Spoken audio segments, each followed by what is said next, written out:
Kabayan ng Diyos. Continue to bless them in the mighty name of Jesus. Father, we thank you, we honor you, Lord. This is our prayer in Jesus' name. Amen and amen.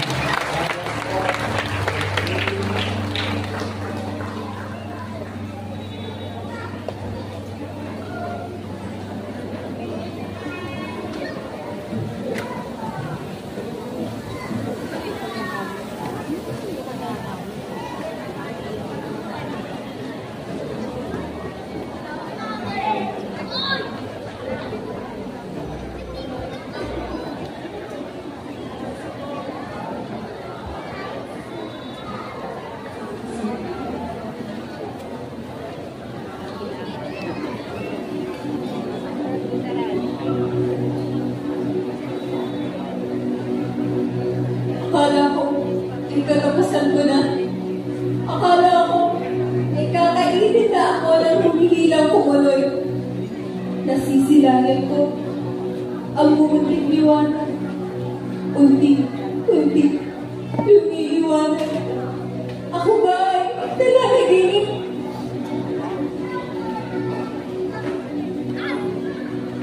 Hiling na ako mula sa pagkalunod. Dinala ako sa liwanag ng pag-asa. Tinignan ko siya na nag-ahon sa akin mula sa kumuloy ng pag-ibig.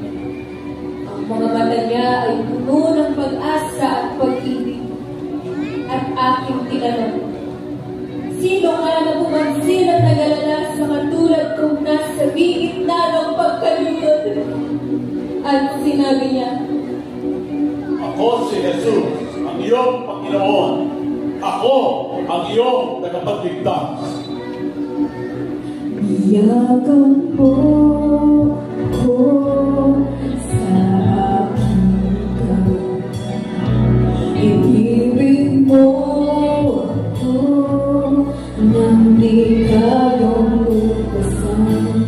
Iyakan mo ako sa aking kawihan. Ibibig mo ako nang di kayong lupasan.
biyaya na paulit-ulit nagpapaalala kung gaano kalalim ang pag-ibig ng Diyos. Isang biyayang hindi natin kayang tumbasan, ngunit malaya niyang ibinigay sa atin. Ako'y binago niya mula sa dating ako hanggang sa taong unti-unti hinuhubog niya ngayon. At sa lahat ng ito, si Jesus ang sentro, ang dahilan at ang patunay na walang sino man ang lalampas sa kanyang biyaya. Sa puso ng pasasalamat,